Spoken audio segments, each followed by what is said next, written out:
avant de parler du Togo et de la sortie du ministre Sani Yaya qui interdit aux sociétés d'État des pratiques budgétivores, nous allons continuer notre périple au Niger. Le président Bazoum exprime sa reconnaissance envers la France pour ses sacrifices dans le Sahel. On a vu la position de David Diakbavi qui est avec nous, journaliste. Il est de togosite.com et de l'homme politique clé. Il s'agit de Georges Ewo. On va maintenant écouter Honorable Beausoleil Obekou sur la sortie du président nigérien Bazoum. Oui, au fait, le président nigérien ne fait pas de sortie pour parler. Il ne parle pas pour parler. Donc, c'est certaines circonstances qui l'amènent à faire des sorties. Moi, je l'ai écouté. Cette sortie, moi, je l'ai écouté 2 fois. Depuis qu'il est arrivé au pouvoir, il a fait 2 sorties majeures. Et son interview par rapport à la situation au Mali. Et la fois passée, c'est quand on a bloqué le contingent de l'armée française là, qui avançait vers Gao. C'est en ce moment, c'était un événement. Un président qui sort par rapport à cet événement n'a pas tort. Moi, je ne vais pas parler par rapport à la manière, à sa manière de parler, tout ça là. Mais vous avez posé une question qui est pertinente. Est-ce que ce que Mohamed Bazoum dit est vrai? Je crois que vous avez posé cette question. Mais c'est là-bas. Avant de répondre à cette question, moi je prends par exemple la situation pour sa dernière sortie. Des gens bloquent le contingent de l'armée française qui va pour amener comment on l'appelle, un soutien ou des renforts au niveau de Gao, au niveau du Mali. Ils ne viennent pas au Niger, ni au Burkina Faso. Donc, le président nigérien a clairement dit, si la France n'était pas intervenue, est-ce que le Niger seul, ou bien le Sahel seul, les pays du Sahel seul peuvent combattre le terrorisme? Il a dit non. Est-ce que c'est vrai ou faux? Si la France n'était pas intervenue, le Mali et le Niger, les pays du Sahel ne peuvent pas combattre seuls le terrorisme. Il a dit quelque chose, il faut partir de là. Il a dit, ne nous trompons pas d'adversaire, que les présidents, l'armée française n'est pas notre ennemi. C'est notre... Et l'armée française est venue pour nous soutenir. C'est de là qu'il dit, qu'il félicite, il rend hommage à l'armée française, qui est venue, qui a consenti des sacrifices. Ses fils, ces jeunes sont venus mourir au Sahel. Pour qui? Pour le Niger, pour le Mali et pour les autres pays du Sahel.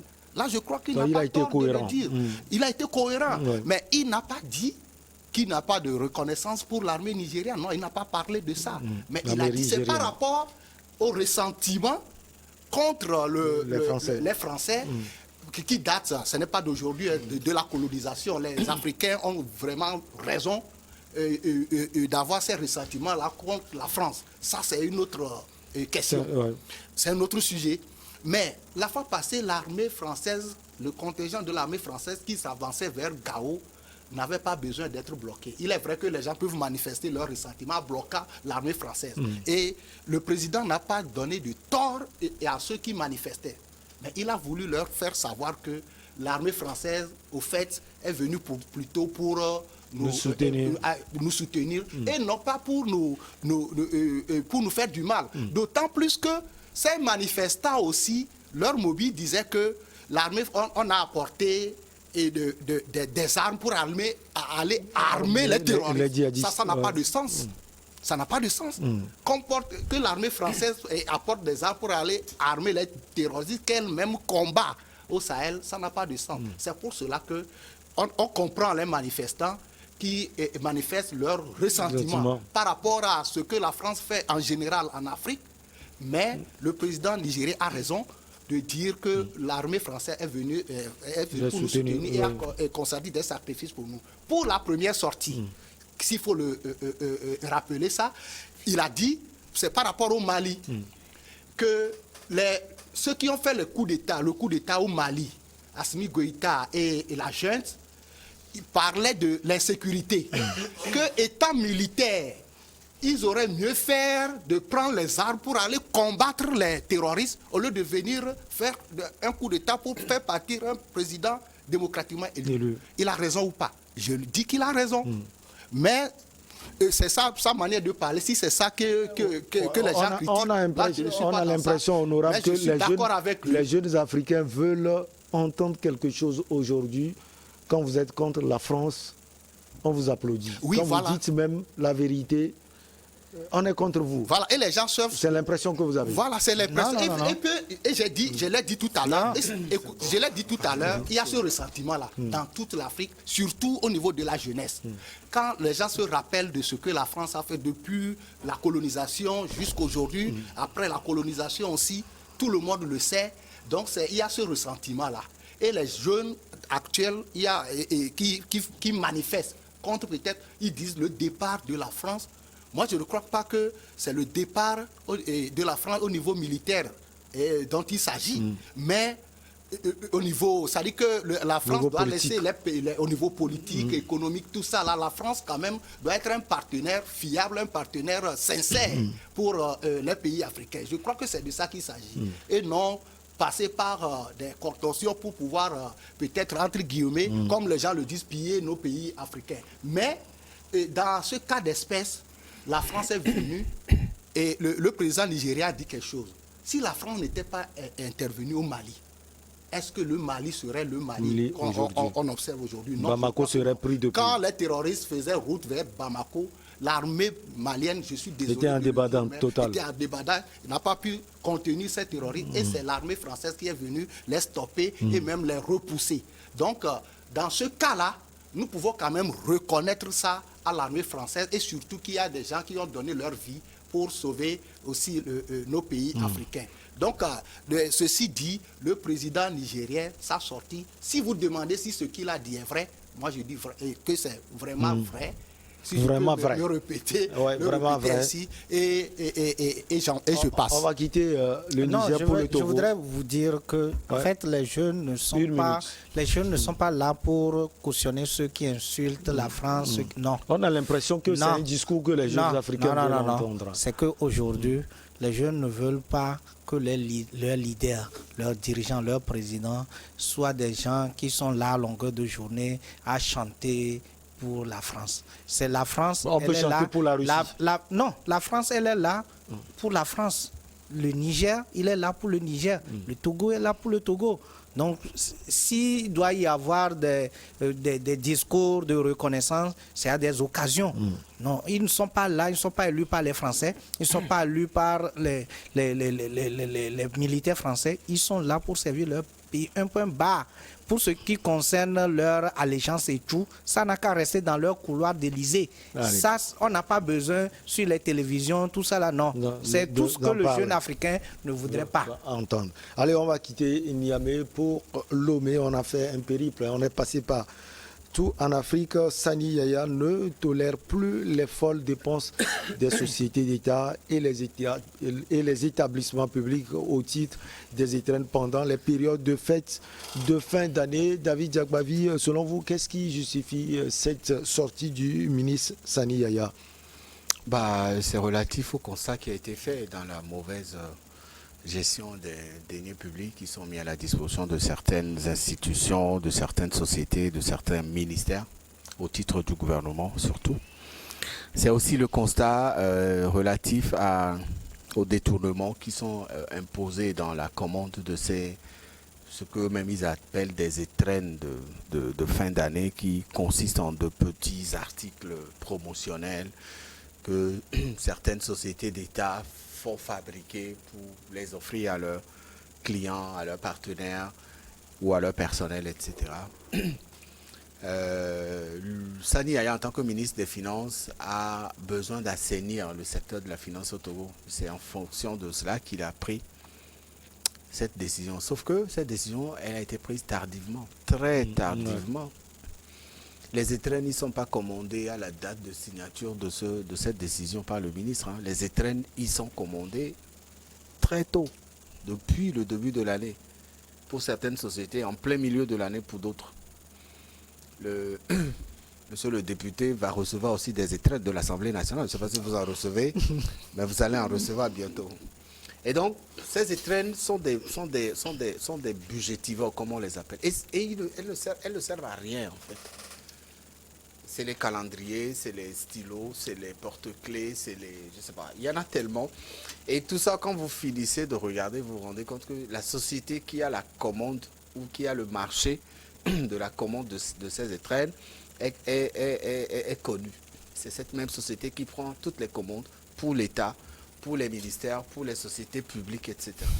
Et alors, le ministre Sani Yaya qui fait une sortie pour interdire aux sociétés d'État de fabriquer, de commander des étrennes, est-ce que lui, il a un pouvoir pour surveiller l'application de cette décision qu'il a prise? Vous pensez que qui aura le pouvoir pour surveiller cela? Je vous dis que les étrennes sont déjà passées en commande. Pour cette année 2022, là, pour l'année prochaine 2022, les étrennes de 2022 sont déjà toutes passées en commande. C'est moi qui vous le dis. Je suis dans la communication, je sais de quoi je parle. Vous allez au port, ce n'est pas en décembre qu'on passe les commandes. Vous allez à Togocel, ce n'est pas en décembre. Vous allez même dans son propre ministère là-bas, ce n'est pas en décembre qu'il va passer les commandes. Les commandes sont passées en amont, très tôt. Et les livraisons se font pendant cette période. À la fin du mois de décembre, les cadeaux sont envoyés à tout le monde. Monsieur le député aussi offrira des cadeaux aux gens. C'est normal. Lui, il va le faire avec ses sous. Mais eux, là, c'est les sous de l'État. Et donc, je pense que cette décision, oui, elle est la bienvenue, sauf qu'elle est venue très en retard. Il faut peut-être investir pour l'année prochaine et mettre des mécanismes pour faire le suivi de l'application de cette décision dans les différents ministères et sociétés concernées. Pour le ministre de l'économie et des finances, cette pratique fragilise la trésorerie de ces entreprises publiques et a des effets néfastes, c'est-à-dire négatifs, sur la population. Alors vous partagez l'avis du ministre sur le compte d'exploitation. Oui. En fait, je ne veux pas tout droit dire oui ou non, mais la fin de l'analyse va prouver. En fait, la sortie du ministre, elle est salutaire parce que vous savez, les ressources des États sont très limitées et donc alors que les dépenses sont illimitées, il faut toujours passer par des gymnastiques pour pouvoir subvenir aux besoins de la population, les budgets de l'État, etc. Donc, s'il doit y avoir des dépenses de trop, ou bien des dépenses inutiles, il faut laisser carrément au profit des dépenses utiles. Donc, c'est normal. Sauf que, comme David l'a dit, la décision, elle est trop tard. Oui. 2, c'est que ces sociétés qui sont là pour avoir ces commandes, c'est des sociétés des Togolais. C'est des sociétés togolaises. Il y a certaines sociétés qui sont là seulement pour vivre vers la fin d'année à cause de ces commandes d'étrennes. Comment ces sociétés vont vivre s'il n'y a plus ces commandes? Ça, c'est 2. 3, c'est que les étrennes sont faites pour quoi? Pour la visibilité des sociétés d'État. Et donc, on donne aux clients, on donne à certains fournisseurs. Et d'ailleurs, des fois, c'est sous forme de publicité. Vous avez, par exemple,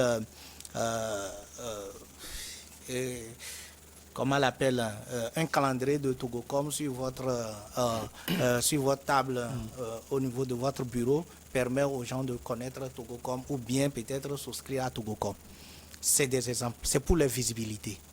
Maintenant, est-ce qu'il n'est pas bon plutôt de réguler plutôt les choses en interdisant ou bien en interdisant des dépenses qui sont de trop au lieu d'interdire carrément?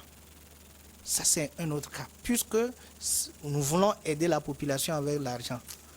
L'argent de ces étrennes-là, on veut que, la lettre n'a pas bien expliqué. Si cet argent-là, les sociétés vont le reverser à l'État, au Trésor, pour que l'État puisse l'utiliser à d'autres dépenses.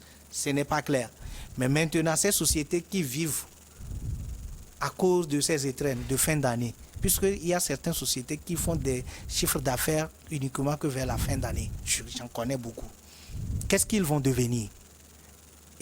Donc, il faut que nous puissions analyser. C'est pour cela que je fais ces analyses pour pouvoir dire qu'il faut que nous puissions aller à d'autres propositions. C'est bien, puisque en tant que ministre des Finances et de l'économie, cette proposition n'est pas la bienvenue. Non, en fait, vous savez, pour qu'un manager puisse prendre une décision, il faut beaucoup de choses par rapport à son expérience, sa connaissance du terrain, les informations qu'il a. C'est ça. Avoir un poste managérial, c'est comme ça. Et quand vous décidez par rapport aux informations que vous avez à votre connaissance. Et donc, du coup, aujourd'hui, peut nous permettre, ou bien nos analyses peuvent permettre à l'autorité de peut-être revenir sur un certain nombre de choses, puisque les sociétés là vont fermer, ou soit les gens vont manquer de faire la visibilité. Et n'oublions pas, il y a certaines sociétés d'État qui sont en concurrence avec les sociétés privées. Et ces sociétés privées ne vont pas arrêter d'envoyer les cadeaux. Vous voyez que les clients vont continuer par aller vers les sociétés privées, les sociétés d'État, alors que vers la fin d'année, il y a c'est en comptabilité, c'est la gestion, c'est les règles de gestion. Hein. À la fin d'année, il y a des gens qui octroient ce qu'on appelle les ristournes aux sociétés avec lesquelles ils travaillent, aux employés, pour les motiver. Mais tout ça là, si vous interdisez, est-ce que c'est la bonne décision? C'est tout simplement ce que moi je voudrais dire par rapport à la décision du ministre. Alors pour vous, honorable Bossale Obekou? Oui, au fait, c'est une bonne sortie et je crois que si le ministre prend ces mesures-là, c'est par rapport à une situation. Et il a bien précisé quelque chose face à cette situation de crise sanitaire. Où les populations ont le plus besoin que l'État les soutienne sur le plan social, je veux dire. Donc, ce constat, c'est quoi? Quand vous prenez le budget, et je dis aussi que, d'abord, l'intervention du ministre est peut-être tard, mais ce n'est pas encore trop tard. Parce que le budget de 2021 est déjà passé. Donc, le budget de 2022 qui sera voté, ces étrennes-là font partie de ce budget aussi. Donc, mais le budget sera voté, mais ces recettes-là, en 2022, quand il dit de suspendre ou d'arrêter, ça veut dire que dans le budget des sociétés d'État, je précise ça aussi, il parle des sociétés d'État. Quand on parle des sociétés d'État, c'est l'État qui est le seul actionnaire. Et c'est l'actionnaire qui parle. Non, l'actionnaire majoritaire. Majoritaire, mais je dis quand c'est une société, ce n'est pas para-public, tout ça là. Quand on prend les sociétés, certaines sociétés, donc on parle que c'est les sociétés d'État. Quand on parle de... C'est l'État qui est le grand actionnaire. Donc, quand on parle de suspendre ces étrennes-là, ça veut dire qu'en 2022, lorsqu'une société va mettre sur son compte d'exploitation les étrennes, ça ne va pas passer. Si. Donc 2021, c'est déjà passé. Je suis d'accord avec David, ce qui a été commandé en 2021, c'est déjà fait, on ne peut plus rien. Mais en 2022, parce que l'État fonctionne sur les recettes. Et les recettes de l'État proviennent des impôts et comment on l'appelle, le bénéfice des sociétés d'État. Donc, quand on a ces étrennes-là, et il dit que ça agit sur la trésorerie des sociétés. Ouais, la trésorerie. Si ça agit sur la trésorerie des sociétés, donc ça agit sur le bénéfice, ça amoindrit le bénéfice qui doit rentrer dans la caisse de l'État pour permettre à l'État de pouvoir faire des dépenses au niveau social. Donc, quand les étrennes sont suspendues, ça veut dire que les bénéfices, ce qui va arriver, ou la dividende qui va arriver au niveau de l'État va augmenter. Donc, et les étrennes, moi je crois que ce n'est pas seulement les cadeaux, mais aussi il y a certaines gratifications. Quand les gens croient, certaines sociétés peuvent jouer peut-être pour pouvoir un peu maquiller certaines choses, peuvent mettre certaines dépenses par rapport à certaines gratifications et à certains cadeaux. Mais le ministre dit, en ce temps de Covid, où nous avons besoin de soutenir les populations, est-ce qu'on a besoin encore de faire des gratifications? Et il faut aller voir aussi ces gratifications-là, comment ça se fait. Quand je n'accuse personne, mais il y a certaines sociétés, quand on s'approche de la fin de l'année, donc, et pour pouvoir peut-être, je n'arrive pas à le dire, mais je dois le dire, faire augmenter certains gratifications qui doivent aller dans certaines poches là, on augmente ces dépenses-là. Et je crois que nous vivons une situation, les gens crient chaque jour qu'il faut faire ci, il faut faire ça, que l'État doit faire ça. Donc l'État est en train d'augmenter l'entrée des sous dans sa caisse. Pour pouvoir prendre par soin exemple, les étrennes. Peut-être qu'à part ça, il y a certains postes aussi dans certains budgets qu'il faut aussi supprimer ou même peut-être amoindrir pour pouvoir augmenter ces recettes-là. Donc je crois que le ministre a raison et ça va agir sur le budget de l'année 2022. Il est vrai, on peut le programmer. Quand vous prenez le budget, c'est sûr que ils ont déjà programmé ça. Et ça va prendre effet à partir de 2022. On va leur dire de ne pas faire. Donc ça va s'enlever, ça va quand même, on va le déduire. Les étrennes là, quand ils ne seront plus effectués, ça va faire augmenter l'entrée de caisse. Et je n'ai pas fini, je vous dis, je vais terminer là. Il y a un constat. Quand, depuis la crise sanitaire, le bénéfice des sociétés d'État diminue d'année en année. Et a beaucoup diminué. Il y a même certaines sociétés dont le bénéfice est peut-être négatif. Mais maintenant, quand vous savez que ces bénéfices-là ne sont pas consistants, et au même moment, il y a ces gratifications-là qui sont très élevées, ce qui amène même que des fois, on n'a rien à reverser à l'État.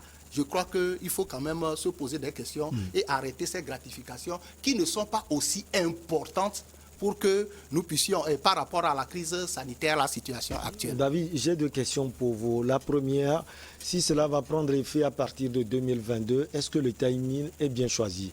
Ça, c'est un. Deux, le ministre pense aux populations. Quand vous suivez le développement, d'ailleurs, ce qu'il a dit, sa sortie, il a expliqué, et puis le développement de Honorable Beausoleil Obekou, le ministre et tout le gouvernement pensent aux populations. Vous avez également l'impression là? Non, sur la première question, je ne pense pas que la décision prend effet à partir de 2022. Ça prend effet à partir de sa date de signature. Donc, ça va se faire... Mais c'est dans l'immédiat. Et vous l'aviez dit, non, le budget... toutes ces choses qui sont commandées. Non, moi je ne parle pas de budget. Moi je parle de ce que le ministre... Le ministre n'a pas parlé de budget. Le ministre a dit il est interdit à toutes les sociétés d'État de commander ou de commander des étrennes pour la fin d'année. Et certaines commandes sont déjà été faites. C'est pour ça que je dis que sa décision, elle est bonne, salutaire, mais elle est tardive. Mais comment on va faire les commandes? On va les annuler? Le mécanisme, normalement oui. Si vous êtes une société d'État, que vous dépendez de l'État, et que l'État vous dit, vous n'avez plus le droit de commander des étrennes, si vous passez des commandes, vous passez à l'annulation de ces commandes aussi. C'est pour ça que je disais, est-ce que le ministre a les mécanismes nécessaires pour suivre l'exécution de sa décision? C'est en cela que je peux être d'accord avec le député. Quand il dit, à partir de l'année prochaine, peut-être la marge budgétaire dédiée aux étrennes ne figurera plus dans le budget de ces sociétés d'État. Et oui, le ministre, c'est son travail. Il est ministre des Finances, il doit chercher de l'argent. Mais je ne pense pas que c'est les petits sous-là de ces étrennes qui vont faire changer le quotidien des Togolais. Si le ministre... ça va y contribuer. Ça peut contribuer, David. Rien du tout. C'est moi qui vous le dis, en rien. Tu connais le montant? Je confirme que le budget des étrennes ne va changer rien du quotidien des Togolais. Vous savez où le ministre, quand il parle comme ça, c'est bien, il est applaudi, mais il oublie. Et qu'il demande au gouvernement de diminuer le budget de l'État. Qu'il demande à la présidence de la République de diminuer le budget de la présidence de la République. L'Assemblée nationale, la primature, c'est des gros consommateurs de budget. Mais quand vous prenez le budget de la présidence de la République togolaise, vous savez ce que ça représente? On fait quoi avec tous ces milliards? Que Sani Yaya écrive à la présidence pour lui dire baissez votre budget. On va l'applaudir. Qu'il écrive à la primature pour dire Madame le Premier ministre, baissez votre budget parce que je pense aux Togolais. Qu'il écrive à votre présidente, monsieur le député, pour lui dire baissez votre budget parce que je pense au quotidien des Togolais. On va l'applaudir. mais qu'il demande à la présidence aussi, qu'il écrive à la présidence pour leur dire arrêtez de commander des étrennes. Les sociétés d'État, là, la primature, c'est une institution togolaise. La présidence, c'est une institution. La présidence offre des cadeaux chaque fin d'année. Moi, j'en reçois. Des agendas griffés. Peut-être que tu ne vas pas les Présidence de recevoir la cette République, année. des stylos. Ouais, c'est pas sûr que tu Il y en les a reçoives plein. encore. Et c'est pour ça que je dis que vous allez en recevoir aussi à l'Assemblée nationale. Vous allez en recevoir chaque année, c'est un rituel. Et donc, il faut que Sani Yaya aille plus loin. Parce que les gros consommateurs du budget du Togo, là, on les connaît. Ce n'est pas les étrennes. Non. C'est la présidence de la République, la primature, l'Assemblée nationale. Baissez, diminuez vos budgets. Le chef de l'État est allé, en pleine crise de la Covid, il avait proposé au gouvernement de sacrifier 2 mois des salaires des ministres. Ça a été applaudi. Nous avions tous applaudi cela. Et donc que Sani Yaya, que je respecte beaucoup, je l'invite à diriger ses actions vers là où on peut gagner beaucoup de milliards. Et il connaît ces endroits-là dans ce pays.